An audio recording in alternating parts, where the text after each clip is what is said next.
So I've tried recording this once or twice. Do forgive me if this doesn't go down appropriately, but long story short, a lot of people have asked me about the Sheik matchup and how I handle it as a Little Mac, and the answer is rather easily. I actually think it's one of Mac's better matchups. Well, middle ground. But I could tell you right here and now, if I had a bracket full of nothing but Sheiks, I would be incredibly comfortable. There are a couple of golden rules that you need to consider when it comes down to this matchup. So, 1, never ever use your jump. Just don't do it. This is crucial, absolutely crucial. So a lot of Macs will get caught out in the fair string, and they will. A lot of Macs will get caught out in the fair string, and they'll try and jump out, and this tends to lead to more Mac deaths than I care to admit. It only has 1 or 2 open frames, so just enough to steal your jump, not enough to actually get away. So a lot of Macs get caught up in that kind of fair off stage. They try to jump, they lose it, and they get continued on, and then they get pushed too far off stage to recover, and they die. That is the #1 reason I feel that there is such a big disagreement within the Mac community about the difficulty of this matchup. I believe it's about 55-45 Sheik or 50-50, and I mean that genuinely. I'm positive on every Sheik in my state as of this moment. So I would say that there are, again, mindful things. 1, don't jump out of fair string. In fact, don't use your jump. It's your last resource. 2, understand the mentality of a Sheik player and how they're going to gimp you. Now, Sheik is a very linear character in the way that she actually pushes you off stage and what she can do. Now, she can do fair strings, she can do bouncing fish, but largely, you'll see it coming. You understand what's happening. So one of the biggest things that you can do for yourself as a Mac player in this matchup, and right there, by the way, that is the up B. It is the best way to get out of a fair string. Be careful not to overuse it because it can be baited. But if they are a frame off of jump squat or so, then you will absolutely be able to abuse them for it. Anyhow, back to business. Play on a television set with sound. That is of the utmost crucial, I mean absolutely crucial advice. Because the visual motion of her moving forward and bouncing fish to me is indistinguishable in the first handful of frames versus simply just jumping out and forward. So one of the things that helps me react to bouncing fish, and you'll see it's very rare for me to get hit for it in this matchup, not that it does not happen, is I use my audio cues. Especially when you sit within 30 meters of a screen, you actually register audio cues faster than you do visual. So, missed KO punch, nailed it. One of the best things you can do for yourself is have headphones in or play on a television with sound. And as a Mac, I would refuse to play a Sheik in tournament on any television with no sound because you will get hit by bouncing fish and you will die. So she's going to come out with her fair strings or she's going to come out with her bouncing fish. And when she does that, you just you look to fall and air dodge, and that's fine. You don't have to worry about it. If you dodge the bouncing fish, you're going to jump back to stage. Now be ready. Sheik has one final gambit or option. This includes if you dodge fair. She's going to back air. So she's going to jump backwards and up, and she's going to throw out an attack trying to stage spike you. So air dodge that as well. There's the only bouncing fish that I actually recall hitting you, though I could be wrong. But she's going to jump backwards and try to stage spike you with back air. And the best thing that you can do in regards to that is air dodge again. And once you make your second air dodge, you're good to go. Sometimes you'll have to react accordingly with her motion and fall, but for the most part, it's not hard to guess exactly when and where she'll attack. You just have to get very familiar. Sheik's gimping patterns. I have no idea why, but they do. It's probably because the down air spike is such a big commitment to their character that they don't feel like burning it on Mac. Anyhow, jabbed up B pushes Sheik out to her limit here.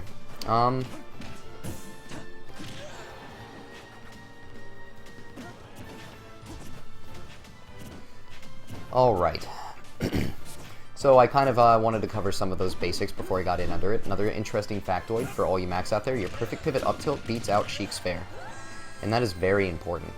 So Sheiks that like to do a lot of bouncing fair approaches will come out that way. And you can counteract with just perfect pivot up tilt all day and beat them out.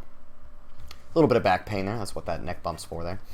But so perfect pivot up tilt to beat short hopping fair approaches, up B to break fair combos, don't use your jump, remember linear patterns for gimping, and you too can survive to roughly 140 every stock versus a Sheik. It's very doable, I promise. Alright, so now that I've covered those basics, I can talk more about what's going on during the matches as best as I can. Damn shame, too. That was a great game one on my end. I should have probably talked over it, but so be it. Game 2 in this best of 7 $10 money match with Master Raven. So, I fall in with the perfect pivot up tilt, expecting more aggression. She catches me with a grab, and yeah, that puts me out of position, but I land safely. I try to break, and at this point, I mentally note that he's caught on to the habit, or at least he's caught onto the break, so I think I end up utilizing it 1 or 2 more times, but I then start underrepresenting it, and when Sheiks start trying to catch your up B, they start dropping combos for free. You no longer have to work for it. So, very intelligent bouncing fish there. He's looking for a Gen to Gent, but I'm just in too far to really worry about that at the moment. So your down tilt's kind of one of your best friends in this matchup. It kills Sheik as early as 80 or 90, probably not on Battlefield, but most stages. And it's absolutely devastating to the character because you can do it out of shield and a lot of options. Now, one of the reasons that kill worked out is because this is something that Max don't do enough, especially in this matchup, but really in any. If you have platforms to work with, place yourself between the air and the ground. So that's what I did there. I knew Sheik was really high up, so I got up to the platform. I didn't try to catch a landing with an up smash. I literally got between her and then gauged her movement and then caught her on the way. Throws out a needle to try and get the guard, but there's lag in that, so the up B is free at that point. Now I hear the bouncing fish and I dodge and I see him jump back, so I know I'm free to recover. Again, linear pattern. From not just him, all Sheiks. So needles there are very frightening, and I do always worry about getting caught out and fish out of them, but so far it hasn't happened to any great extent. Sheik's just looking for a way in, but this is actually Mac at his happiest. He loves being in rage. 153 is not uncommon for me versus Sheik's, and the nicest part about it is that you just kill Sheik mad early. Another whiff KO punch, and I'm just listening right now. I see him jump up, and I go for an air dodge, and I DI out, because if he does not, if he was baiting air dodge, I want to be out of position for the follow-up fair. He wasn't, so I'm fine. I see the stand-up on ledge, which he's been feeling safe about. I grab, and then I throw. Now, at that point, I start checking DI. So one of the biggest things you can do is when you down throw, it's a great kill condition. The best method is actually to run around, pivot grab them, then down throw, because they're going to be DIing out, but they're not going to have the time to react to the fact that you got behind them with the throw, which causes them to DI in from the down throw, which gives you the follow-up to up B, which is very fatal. Anyhow, that's game 2. Goes pretty quickly. Mac versus anyone goes quickly. Mac versus Sheik goes very quickly. No matter what, when it is. Alright, so there's the fair startup again. Now, when you have them caught in that, when you have them caught in the up tilts, you can get 3 guaranteed, and then you can follow up with more, like perfect pivot. I just simply didn't. I wanted to see what would happen. Decided I'd do the wait and watch. Right here is just a big spacing game, but after all the pressure from the shield earlier, I knew it was low. Now, up smash was just something I decided to do on the flurry, but realistically, down angle at the hardest would have been probably the best just for the highest percent rack in that position. I had nothing to kill him out right now. If he'd been about 15-20% higher, he would have died from up smash, and that would have been my go-to choice. But yeah, he's just looking for spacing, so another good thing you can do, like I just did right there, is to run past him and pivot smash with an up angle backwards. Because it catches them in the middle of their fair, and it kind of gets under them and keeps them guessing on where you're going to move and how you're going to move there. So it's a very useful tool. Definitely throws players off to apply pivot smashes mid-dash. So I'm trying to 2-frame the ledge snap because it's about the best I can do. It's very difficult and very rare to actually occur, but it's better than nothing. If you see them miss a bouncing fish, they're going to be in huge lag, and I mean huge lag. So definitely something you can take advantage of. 1, 2, 3 guaranteed perfect pivots, and I was hoping for an air dodge. No luck on that last one. So I see he's coming in. The rapid jab covers the jump. Holding shield covers a lot. Now again, right there, I got up between platform and his landing, and it let me almost take his stock outright. I really recommend it to every Mac out there. If you put them above a platform, meet them halfway between ground and platform. Be standing where they are. Find them. Another pivot smash takes it, so again, careless short hopping can be punished effectively with pivot up smash, pivot up angled forward smash, and it's very crucial in this matchup as a whole. So again, the biggest thing you can do is avoid panicking. Now that's crucial. So if you find yourself in fair, don't panic. Trust your reflexes. Listen for bouncing fish. If it doesn't come, just fall in towards stage, air dodge. If they go low with you, air dodge again when they come back up.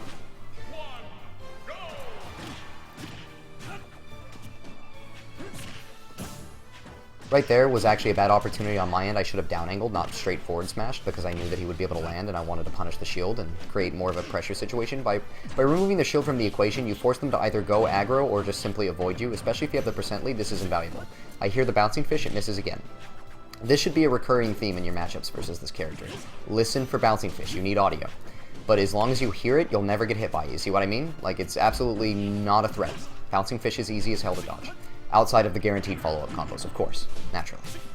Really terrible side B back on my end. I didn't expect him to run off. I was trying to mix it up, but it was just poor choice. But I'm back again, safe here. So right there is, again, me pressuring him by putting myself between platform and him and not just waiting at the bottom with an up smash, which is crucial. It lets you run around and move, and I'm still trying to do that here. There's the bouncing fish, and now I see that he's going low with me, so I air dodge again, and then I see the vanishing, so I air dodge that as well, because again, I have time to react to all of these, and I make it back safely. I know needles are going to come out because he's charging them horizontally. Now you have to be aware of that. If Sheik is charging on a horizontal plane versus your recovery, side B early, because they're going to throw every time. They're going to throw thinking that you're back, and even if they don't, the extra horizontal distance you garner from your early side B is going to result, Jesus Christ, too much information, one moment, mental overload, okay, is going to result in a close enough proximity to still recover regardless of whether or not you get hit by those needles, although you may get followed up on a bouncing fish. Now, right there he catches me out with a good fair, but I'm at such a high percent and in such a position that I have no other options, so I do what I can and he catches it. Very well played. Definitely down here, but I'm noting percents. He's not looking too good. I consider this actually close to even. When Mac's at about 70 and Sheik's at about 130, I feel that they're at similar percentages because they both kill each other at around that time in the next major shot. He's been reading my get up spot in place, my get up tech in place, and I think that that's absolutely fantastic. Just good adaptation on his end. The down tilt connects, which guarantees the rest of the stock, and at this point, once my bar starts going into yellow, I'm looking for it. So I now know that I'm close to my KO punch, and I'm keeping a mental track of my percents. I see it in the red. 1, 2, flip around. There it goes, confirm and kill. So even a small deficit isn't necessarily that devastating. And again, I feel that you're always ahead versus Sheik as long as you're on the same stock. So, call me crazy. This matchup to me does not scream anything beyond 50-50, 55-45 Sheik. I've put it as 60-40 before, but I'm coming out officially. That's a challenge to every Sheik player out there. Prove me wrong. All right. Anyhow, DJ Jack and Rio come up on set next, but I think that that'll be the end of this.